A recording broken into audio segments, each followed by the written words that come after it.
ये मेरे लिए सबसे बड़ा मेमोरेबल मोमेंट था, क्योंकि जिस चीज़ के बारे में मुझे कुछ पता ही नहीं था और वो एकदम से हो गई, और तीनों इतने बड़े बड़े गुणी जिन्होंने मुझे सैशे, क्राउन और मोमेंटो पकड़ाया, तो ये मेरे लिए बहुत बड़ी बात थी और मेरे लिए बहुत मेमोरेबल रहेगा ये मोमेंट। मेरे लिए बहुत बड़ी बात है कि कलेक्टर जी मुझे खुद आके उन्होंने कहा भी कि आपने बहुत अच्छा गाया, मैंने आपका प्रोग्राम देखा है और आपको भी सुना है, पर जब भी मेरे स्कूल खुलेंगे मैं ज़रूर अपने टीचर्स को एक बहुत प्यारा सा सॉन्ग सुनाऊंगी। मैं ये कहना चाहूँगी कि ट्राई करना कभी मत छोड़िए और रियाज़ करना कभी मत छोड़िए। नमस्कार, रेवा टीवी डिजिटल मीडिया में मैं सिमरन आप सभी का स्वागत करती हूँ। किसी ने क्या खूब कहा है कि संगीत है साधना, हर सुर में बसे हैं राम, रागी जो सुनाए रागनी तो रोगी को मिले आराम। और ऐसा तब होता है जब आप अपनी दौड़ती भागती जिंदगी में शाम को थक हार कर लौटते और एक सुरीला सा गीत सुनने को मिल जाता है तो आप तरोताज़ा हो जाते हैं। और बात जब संगीत की होती है, 7 सुरों की होती है, तो ऐसे में बात एक माता पिता के दुलारी की होती है। जी हाँ, जबलपुर शहर की प्यारी की होती है और मध्य प्रदेश के लाडो अभियान की लाडो की होती है, और साथ ही तारे ज़मीं में सितारे की होती है। और वो सितारा आज हम सभी के बीच में है और वो सितारा बहुत सारे रत्नों से जड़ा हुआ है, खासकर सुरों के 7 सुरों से वो जड़ा हुआ है। तो आइए हम आपके इस जो बात कर रहे हैं इसको थोड़ा सा आगे बढ़ाते हैं, सस्पेंस को थोड़ा क्लियर करते हैं और आपको मिलवाते हैं उस रत्न से जिन्होंने स्टार प्लस पर बहुत अच्छे तरीके से संगीत को निभाया। हम बात कर रहे हैं हमारे जबलपुर शहर की प्यारी लाडो रत्निका श्रीवास्तव की। बहुत बहुत स्वागत है आपका इस कार्यक्रम में। Thank you very much. मैं थैंक यू बोलना चाहूँगी रेवा न्यूज़ चैनल को। तो ये बताइए कि जबलपुर शहर से आपका सफ़र शुरू हुआ, अभी उम्र काफ़ी छोटी है आपकी, आपने कई मंचों पर भी प्रदर्शन किया है, जी सारेगामापा में भी किया है, तारे ज़मीं पे भी किया है। कैसा रहा एक्सपीरियंस आपका तारे ज़मीं पर? बहुत प्यार मिला और जबलपुर शहर तो आपको मतलब जैसे ही आपका शो आने वाला रहता था सोशल मीडिया पे पहले हमें पता चल जाता था, क्योंकि आपके मम्मी पापा बहुत एक्टिव हैं, वो एक जानकारी हो जाती थी और हम लोग खुद भी इतना प्यार है क्योंकि आपसे, तो आपको देखते थे हम लोग वहाँ पे। तो एक बहुत अच्छा है, जब हम लोग टीवी पर देखते थे तो लगता था कि हमारी प्यारी सी बच्ची जो है वो वहाँ पर सुरीली सी तान छेड़ रही है। आपका एक्सपीरियंस कैसा रहा? सबसे पहले तो मैं ये कहना चाहूँगी कि ये मेरे लिए एक बहुत बड़ी बात है कि मेरा सिलेक्शन एक ऐसे शो में हुआ जिसमें शंकर महादेवन, जॉनिता गांधी और टोनी कक्कड़ एज जज थे, और उसमें मेरा सिलेक्शन हुआ। और फिर आगे बहुत सारे सेलिब्रिटीज़ से मिली, जीनत अमान जी आई थी, फिर शान सर आए थे, फिर मीका सिंह जी आए थे, बहुत सारे ऐसे और भी सेलिब्रिटीज़ आए थे। तो मैंने इनके सामने परफॉर्म किया, स्टेज भी शेयर किया। हाँ, कुछ सेलिब्रिटीज़ के साथ स्टेज भी शेयर किया, और बादशाह जी भी आए थे जिनके साथ मैंने परफॉर्म किया ऑन स्टेज, उन्हीं के गाने पे परफॉर्म किया मैंने उनके साथ। तो ऐसे कुछ मोमेंट्स मेरे लिए बहुत मेमोरेबल हैं। और मैं एक चीज़ और शेयर करना चाहूँगी कि एक एपिसोड था जिसमें शान सर आए थे, किशोर कुमार स्पेशल नाम से। तो उस पर्टिकुलर एपिसोड में मेरे दादाजी का नाम लिया एज किशोर कुमार, क्योंकि मेरे दादाजी किशोर कुमार को मानते थे, उनके गाने गाते थे। तो उस पूरे एपिसोड में मेरे दादाजी का नाम लिया गया। तो मेरे को बहुत खुशी होती कि मेरे दादाजी चाहते थे कि मैं एक बहुत बड़े शो में आऊँ, टीवी पे दिखूँ और बहुत अच्छा गाऊँ। तो मतलब ये है कि संगीत जो है वो दादाजी से शुरू हुआ, पापा मम्मी तो हैं ही और आप भी, और छोटा भाई भी आपका गाता है? जी बिल्कुल गाता है, थोड़ा थोड़ा गा रहा है अभी। वो पूरा ऐसे स्टेज शोज अभी स्टार्ट ही किए हैं, थोड़े थोड़े कॉम्पिटिशन्स में भी जा रहा है। आपकी शुरुआत अगर हम करें, लास्ट ईयर हमने एक प्रोग्राम बनाया था बाल भवन में, तब भी मुलाकात आपसे मेरी हुई थी। और जब मैंने आपको सुना था तो एक बात ज़रूर कही थी आपके मम्मी से भी और पापा से भी कि नेक्स्ट सुपरस्टार हमारी ये प्यारी सी बच्ची है, क्योंकि आपकी आवाज़ जो है ना, जब आप गाते हो तो सीधे दिल तक पहुंचती है। आपको कैसा लगता है? ये एक्चुअली मेरी फैमिली में ही म्यूज़िक है, तो जैसे मैं सुनती रहती हूँ ना, मेरे घर में गाने चलते रहते हैं। तो जब मैं छोटी भी थी तो गाने सुन सुन के ना थोड़े बहुत गुनगुनाती थी, तो उससे म्यूज़िक मेरे अंदर, मेरे मम्मी पापा लोगों और सारे परिवार वालों को पता चला कि मैं भी गा रही हूँ और मैं भी कर सकती हूँ आगे म्यूज़िक फील्ड में ही। तो फिर मेरा वहाँ से गाना स्टार्ट हुआ और फिर मम्मा और पापा ने सिखाना स्टार्ट किया, मेरी क्लासेस ज्वाइन की, मैंने बाल भवन ज्वाइन किया और धीरे धीरे मैंने और तरक्की की अपने म्यूज़िक की फील्ड में। अभी संगीत के गुरु कौन है आपके? अभी तो बाल भवन में मैं शिप्रा सुल्लेरे मैम से सीख रही हूँ, और फिर चंद्रशेखर सेनगुप्ता जी से भी मैं सीखती थी, और अभी कुछ दिनों पहले ही उनकी डेथ हुई है।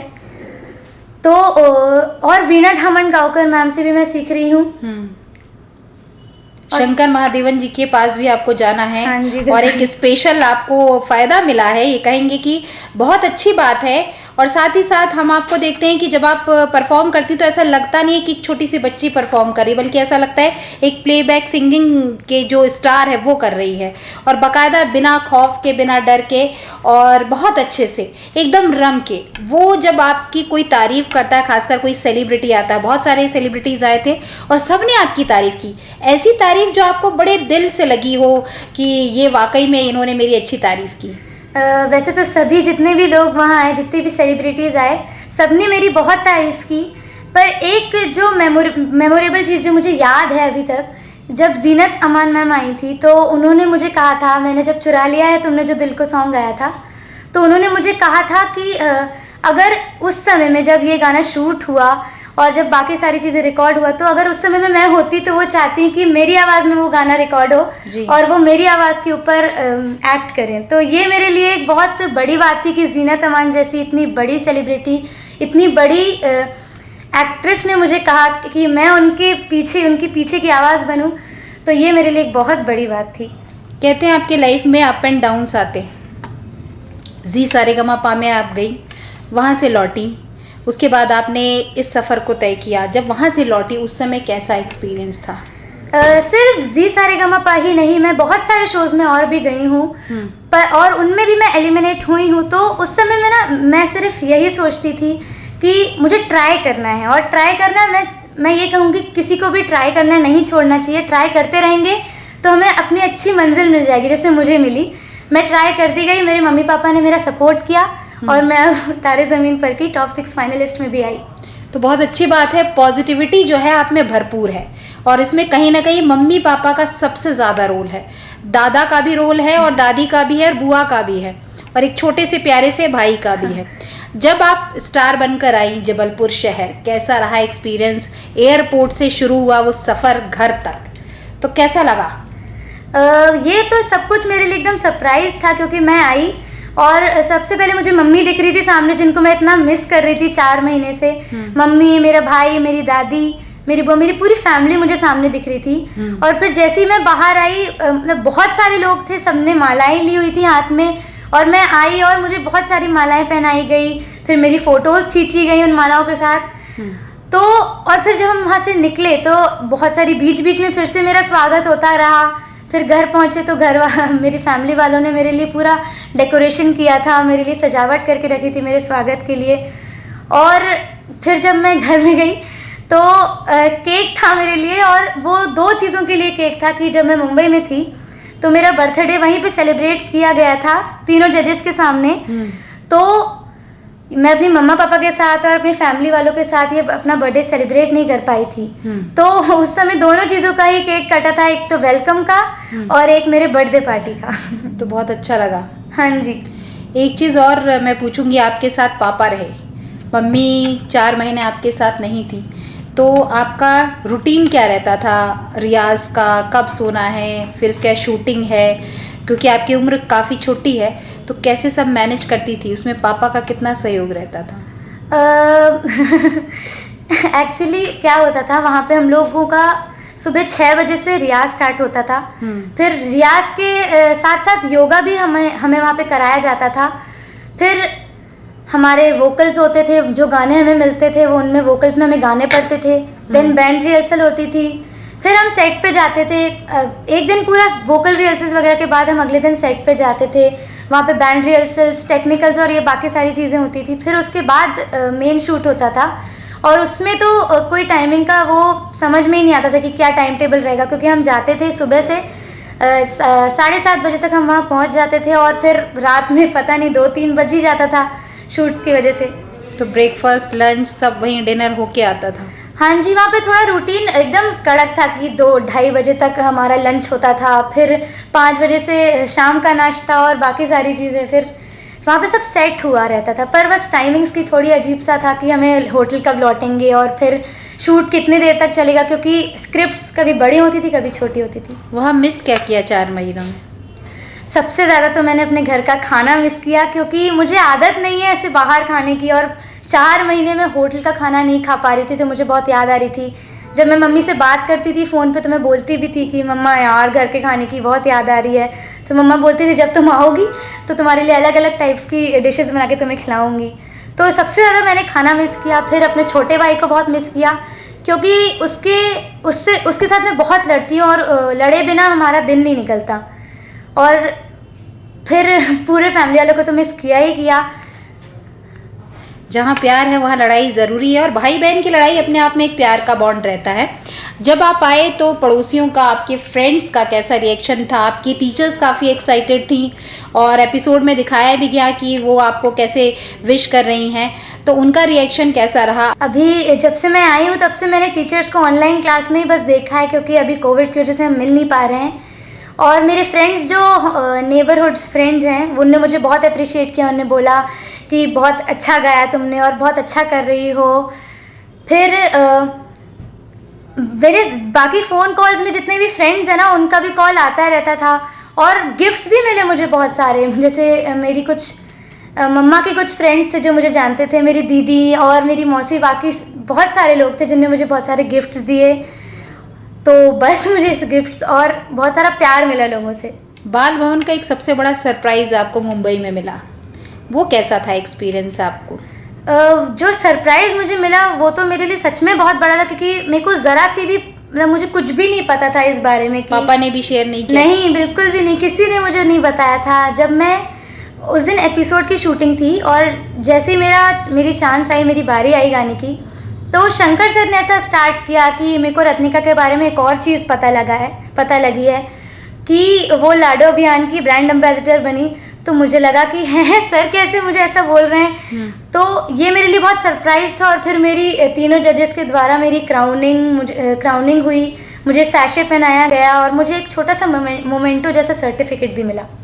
तो अच्छा लगा वहाँ पे? ये मेरे लिए सबसे बड़ा मेमोरेबल मोमेंट था, क्योंकि जिस चीज़ के बारे में मुझे कुछ पता ही नहीं था और वो एकदम से हो गई, और तीनों इतने बड़े बड़े गुणीजनों ने मुझे सैशे, क्राउन और मोमेंटो पकड़ाया। तो ये मेरे लिए बहुत बड़ी बात थी और मेरे लिए बहुत मेमोरेबल रहेगा ये मोमेंट। तो अभी आने के बाद आपने बाल भवन में आप गए, वहाँ पे मिले लोगों से? फ़िलहाल तो एक छोटा सा प्रोग्राम हुआ था, तो उसमें सर गिरीश बिल्लौरे सर से मैं मिली, शिप्रा मैम से मिली और कुछ मेरे दोस्तों से भी मिली। कलेक्टर साहब ने आपका सम्मान किया था अभी बेटी दिवस पर, वो कैसा लगा आपको? वो एक्चुअली क्या हुआ, जब मैं आई तो उस दिन रिपब्लिक डे के लिए मुझे वहाँ बुलाया गया था। मैंने वंदे मातरम गाया था, लता जी के द्वारा जो सॉन्ग गाया गया है। तो उसके बाद जब कलेक्टर जी ने मुझे मोमेंटो दिया तो मैं बहुत पहले मैं वाओ, कलेक्टर जी के साथ मेरी फ़ोटो हुई। और फिर मेरे लिए बहुत बड़ी बात है कि कलेक्टर जी मुझे खुद आके उन्होंने कहा भी कि आपने बहुत अच्छा गाया, मैंने आपका प्रोग्राम देखा है और आपको भी सुना है। आगे क्या आपने डिसाइड किया है? मतलब स्टडी तो आपकी चलेगी, आवाज़ बहुत अच्छी है आपकी, तो म्यूज़िक लाइन में ही जाएंगी या कुछ और करेंगी? मैं म्यूज़िक बिल्कुल भी नहीं छोड़ूंगी, मैं स्टडीज़ के साथ साथ म्यूज़िक कंटिन्यू करूंगी। और जैसे अभी तक चलता आ रहा है, मैं स्टडीज़ भी कर रही हूँ और म्यूज़िक भी कर रही हूँ, तो मैं म्यूज़िक की फील्ड में ही रहूँगी और स्टडीज़ के साथ साथ। स्टडीज़ के साथ साथ, हाँ। मम्मी पापा का कितना सहयोग रहता है आपका? क्योंकि कंपटीशन था, 4 मंथ स्टडी में ब्रेक लगा, तो इस बीच वहाँ स्टडी हुई या नहीं हुई, या सिर्फ म्यूज़िक पे ही डिपेंड रहे आप? वहाँ पे ऐसा होता था कि हमारे जो ऑनलाइन टेस्ट होते थे वहाँ पे, तो पापा मेरी बहुत हेल्प करते थे। पापा मुझे कुछ गाइड भी कर देते थे कि हाँ इसका आंसर ये लिख सकते हो, लिख लो। तो मेरे पापा ने बहुत हेल्प की मेरी स्टडीज़ में।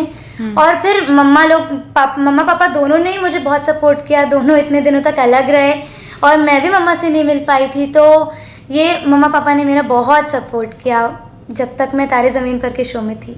मम्मा पापा का सपोर्ट है, फ्रेंड्स क्लासमेट्स का? क्लासमेट्स ने मेरी बहुत हेल्प की। मैं ज़रूर बताना चाहूँगी, मेरी बहुत सारी फ्रेंड्स ने मुझे वर्क दिया। मुझे भले ही हम मिल नहीं पा रहे थे, पर व्हाट्सएप और इन सारी चीज़ों पे, टेक्नोलॉजी पे मुझे वर्क मेरी फ्रेंड्स भेजती रहती थी, जिससे मैं टेस्ट दे पाती थी अपने, क्योंकि वहाँ पे इतना टाइम नहीं मिलता था कि मैं सब कुछ अपना वर्क कंप्लीट कर पाऊँ, क्योंकि शेड्यूल बहुत टफ होता था वहाँ का। तो मेरी फ्रेंड्स ने मेरी बहुत हेल्प की, मेरा बहुत साथ दिया। एक चीज़ आपसे और पूछना चाहेंगे कि जैसे अब स्कूल जब ओपन होंगे, अभी तो फ़िलहाल कोरोना चल रहा है तो सब कुछ जो है वो आप इंटरनेट के माध्यम से ही करती हैं, क्लासेस चलती है ना, लेकिन जब स्कूल ओपन हो जाएगा क्लासेस चलती रहती हैं, अधिकतर ये होता है कि हमारे बहुत सारे पीरियड्स रहते हैं, उसमें जब आप बोर हो जाते हैं तो अब फ्रेंड्स का ये डिमांड आने वाला है कि अब बोर हो गए एक गाना सुना दो, तो रेडीमेड रहेगा ये, तो कैसा लगेगा उस समय? जब मैं वैसे मैं आपसे एक बात शेयर करना चाहूँगी कि तारे ज़मीन पर शो के में जाने के पहले भी मेरे टीचर, जब मैं स्कूल जाती थी तो मुझसे ऐसे गाने सुनते रहते थे कि यार आओ यार बेटा एक सुना दो, आज हमारा काम ख़त्म हो गया। जब वो फ्री रहते थे तो मुझसे गाना सुन लेते थे। और अभी ऑनलाइन क्लासेस चल रही हैं तो नेटवर्क के बहुत इश्यूज़ भी रहते हैं, तो उसमें तो गाना नहीं सुन पा रहे हैं, पर जब भी मेरे स्कूल खुलेंगे मैं ज़रूर अपने टीचर्स को एक बहुत प्यारा सा सॉन्ग सुनाऊँगी। आपका फेवरेट सॉन्ग कौन सा है? एक्चुअली मेरी फेवरेट सिंगर आशा जी हैं और उनके जितने भी सॉन्ग्स हैं मेरे को सारे बहुत अच्छे लगते हैं, क्योंकि मैं कोई एक नहीं बताऊंगी, क्योंकि आशा जी मेरी फेवरेट है और उनका, अगर वो मेरी फेवरेट है, उनके सारे गाने मेरे फेवरेट हैं। हमको मिली है आज ये घड़ियाँ नसीब से, जी भर के देख लीजिए हमको करीब से, फिर आपके नसीब में ये बात हो न हो, शायद फिर इस जन्म में मुलाकात हो ना हो, लग जा गले से। बहुत अच्छा गाया आपने और दिल को सीधे, मैंने कहा ना जब भी आप गाते हो तो ऐसा लगता है कि आंखें बंद करो वो सुनाई दे रहा है, पूरा म्यूज़िक सा वातावरण हो जाता है, पूरा सुरमय हो जाता है। तो रियाज़ आप कब करती हैं घर में, सुबह या शाम को? मैं रियाज़ मम्मा मुझे सुबह उठा देती हैं और मैं रियाज़ सुबह 7:30 बजे से स्टार्ट करती हूँ। पापा के साथ कब रियाज़ करती है? पापा के साथ तो रियाज़ कम होता है, मैं गाने प्रैक्टिस करती हूँ पापा के साथ, क्योंकि पापा मेरे बहुत अच्छा कीबोर्ड बजाते हैं और कीबोर्ड के साथ पापा के साथ प्रैक्टिस हो जाती है तो और मेरे गाने अच्छे होने लग जाते हैं।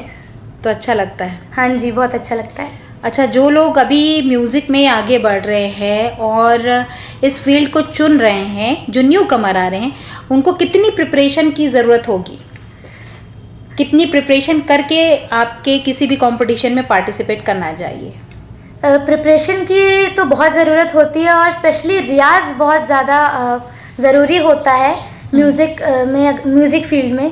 तो रियाज़ कभी नहीं छोड़ना चाहिए जो भी म्यूज़िक की फील्ड में जाना चाहते हैं, और ट्राई करना नहीं छोड़ना चाहिए, क्योंकि हम बहुत बार ऐसा होगा कि कोई भी जैसे किसी भी शो में या किसी भी कंपटीशन में जाएंगे तो हम हर बार नहीं होता कि हम जीते या हम फर्स्ट या सेकंड रनर अप में आए। तो इसलिए मैं ये कहना चाहूँगी कि ट्राई करना कभी मत छोड़िए और रियाज़ करना कभी मत छोड़िए और हमेशा पॉजिटिव रहिए। बहुत अच्छी बात की है, छोटी सी बच्ची हैं और आज जबलपुर शहर संस्कारधानी का सिर्फ नाम रोशन नहीं कर रही हैं बल्कि पूरे भारत को रिप्रेजेंट कर रही हैं और मध्य प्रदेश की लाडो अभियान की भी ब्रांड एम्बेसडर हैं, लोगों को जागरूक करने का भी कार्य करती हैं। तो सुर भी है, संगीत भी है, विज्ञान भी है और साथ में माता पिता का आशीर्वाद भी है और पूरी संस्कारधानी का प्यार भी है। बहुत बहुत शुक्रिया हमें अपनी इन सारी बातों को शेयर करने के लिए, हमसे बातचीत करने के लिए, और साथ ही साथ हमारी पूरी टीम की दुआएं रहेंगी कि आप ऐसे ही दिन दूनी रात चौगनी तरक्की करें, अपना नाम कमाएं, माता पिता का नाम रोशन करें, संस्कारधानी का नाम रोशन करें, प्रदेश का नाम रोशन करें और भारत का गर्व बढ़ाएं। धन्यवाद। जी बिल्कुल, धन्यवाद।